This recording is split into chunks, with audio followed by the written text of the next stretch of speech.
that my ideas are evolving in politics, and so I'm not really comfortable with joining anything at the moment. I'm more involved in trying to clarify these misconceptions I've been speaking about. But your question about how close Hizb ut-Tahrir have come to power is a very good one, because they are continuously saying to their members that the Khilafah is coming tomorrow, right?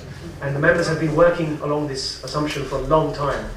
Yes, and but what I would say is I know of Hizb ut-Tahrir in Egypt, and I've been to Jordan and Palestine, I've been to Denmark and Pakistan, and Hizb ut-Tahrir has largely spread in the non-Arabic speaking world, and it doesn't have a popular support base in the Arabic speaking world, apart from in Palestine where it began, and there are certain sociological factors that lead to that in Palestine. But it doesn't have a popular base in Egypt at all. It doesn't have a popular base in Syria at all, or in any Arabic speaking country that I know of.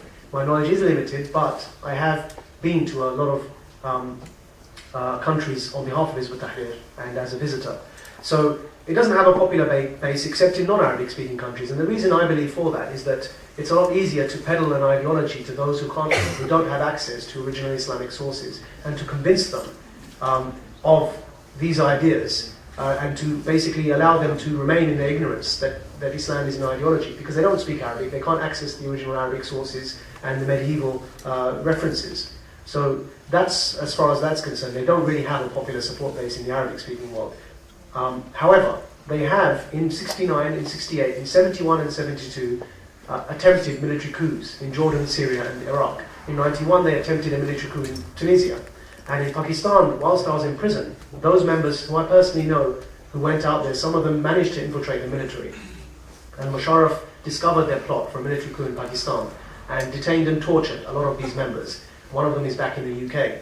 So they are very active in attempting to infiltrate the military. However, I don't believe, and there's a reason why I think all of these coups have failed, is I don't believe that the majority of, say, army officers would take anyone seriously who comes to them to say that their aims are to replace what exists with a state that will be expansionist, that will conquer everyone, every Muslim nation surrounding it, and then will one day want to rule the world with one global leader. That idea I don't think most army officers can take too seriously, so I don't think they'll have much of a chance in getting to power.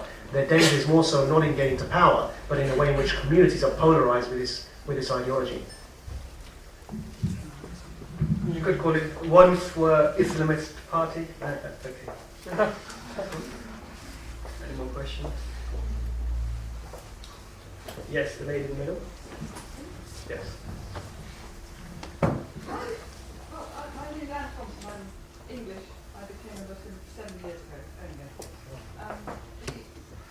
What bothers me about all this talk is that it's so immensely political.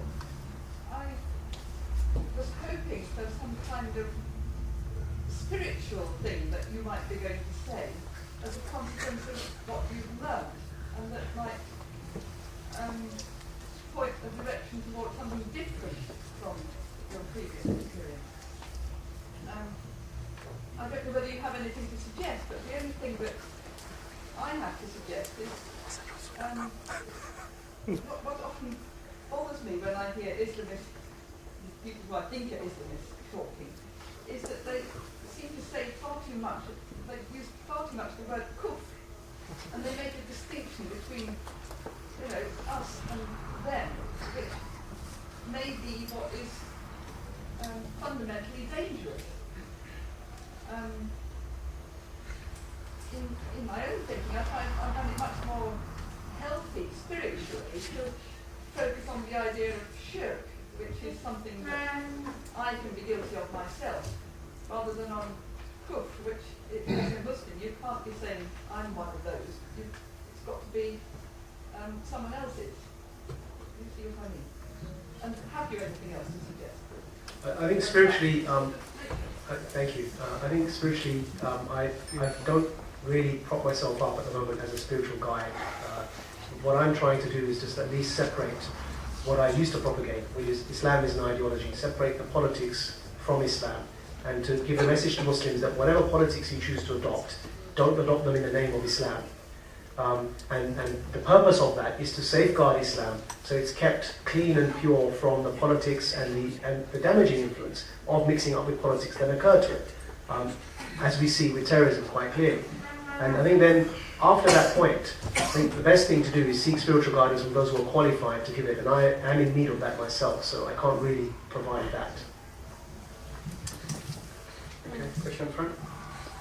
How much of a threat do you think that Hizb represents at this point in time, considering their history, literating campuses up and down the country with not just orange stickers, but every type of conceivable mantra, hypocrisy, democracy is hypocrisy. We got green ones today, by the way. She's wearing orange. Oh, okay. HD roots.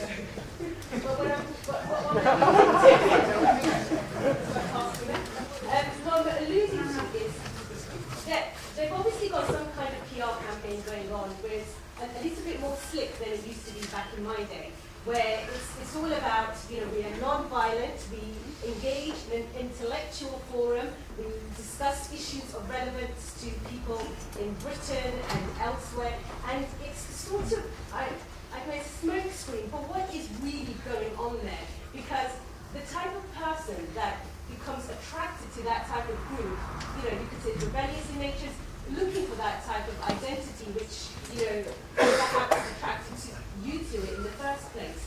Now, are we just going to sort of allow this to happen and say, okay, we're not going to ban them, I'm not calling for a ban, but what I'm asking the question is, we have to think about creating that violent state of mind, even if we're not saying that they believe in violence, because ultimately that is the goal.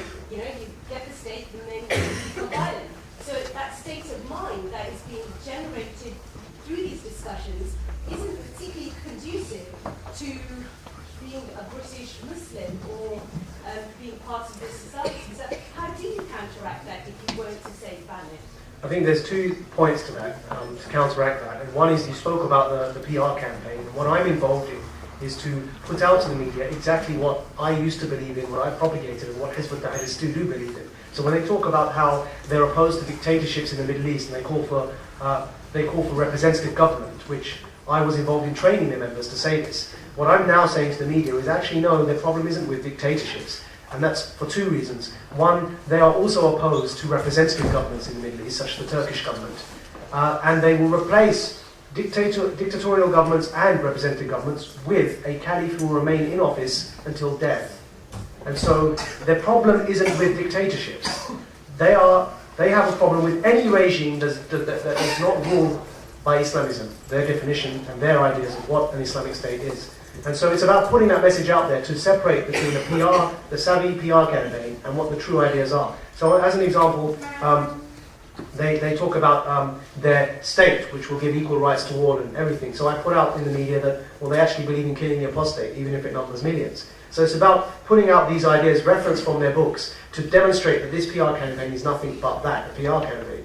And then it comes to the next stage, which is actually engaging with them. So I think that, yes, we can't ban them, but we have to engage with Islamists, not just Hizb ut-Tahrir. I don't want to make this just about Hizb ut-Tahrir. We have to engage with Islamists to open up this discussion. And it's about opening up that debate and having that debate to settle out exactly what is our future in this country as British Muslims. Okay, I'm sorry to say that time is up, especially for Maajid. I believe you've got an urgent appointment to get to. So I'd like all of you to join me in staying because there's a roundup straight after this for about another 5 minutes. So please do stay seated.